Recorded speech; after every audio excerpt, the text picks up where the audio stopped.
एगो लड़की में एगो लड़का में प्रेम रहे। अब रउआ मत कहो हमरे के कहत रही एके गो प्रेम रहे माने प्यार रहे। एके गो से भई रहे।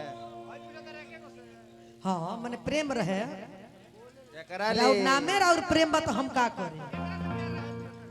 एगो लड़की एगो लड़का में बड़ा गहरा प्रेम रहे। हां लइका ले लड़का लेना तो भैंसा ले हम कहीं मुर्गा ले। इतना प्रेम रहे कि जब लड़का जब लड़की के छोड़े लागल पूरा गांव का पंचायत बिटोर के ले गल कहता कि हम ना रखे बड़ी बाउर बिया कह के छोड़ देले रहे। कह के छोड़ दे रहे कह के। अरे सदिया कोइले रहे। लड़किया कहतिया का कहतिया लड़किया मिले होतिया कैसे रोवतिया कैसे रहतिया मुंह से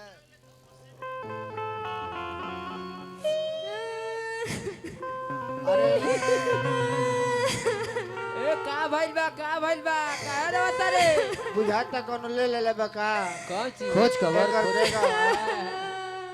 काहे रहता रे मुत्रो चुप। ए काहे रहता रे काहे रहता रे ते काहे का भइल रोज हंसता उतरलू है आज का बात बाकी रोवतरू का बात बोल बताओ तो। ए जान बोला जान अब रौरा हमरा के भूल जाए। तेरा का भूल जाए कि होने ले जाकर ढूल जाए। पर्दा के पीछे ए जान बोला हो करे जा हमर शादी तय हो गइल बा। आदमी ला आज से रौरा अपन देखी हम अपन देखें। अच्छा ऐसन बात तो कहे बोल दो तू हमरा के भूल जा ये हो नहीं सकता। आ हम तरह के भूल जाई ये होखे ना दे।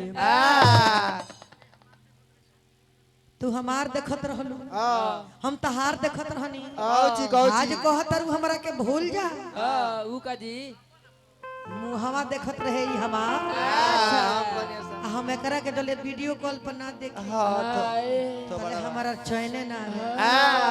आज ही पड़ल भी है कोनो सौतेनिया के चक्कर में। कौन सिखौले भी है तो बताओ काहे तोरा के भूल जाई हम।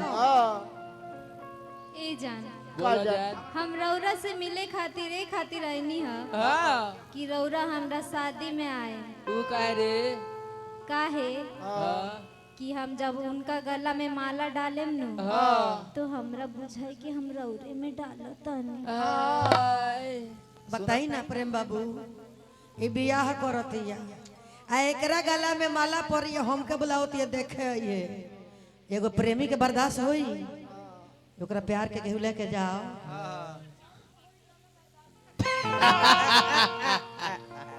मर्द के बर्दाश्त होई ना ना ना हैं सीधे मुआ दी का कहले बानी लड़किया कहतिया सुन ठीक बा हम तोरा बियाह में आए ते दूसरा में डलबे तो बुझाई जो हमरे में डालतनी तो सुन तोर बहिन बिया ओकरा के बोला ली है ओकरो गाला में हम डाल तो बुझाई जे तोरे में डालत। मालवा मालवा जो लड़किया कैसे कहती है भाग चल भाग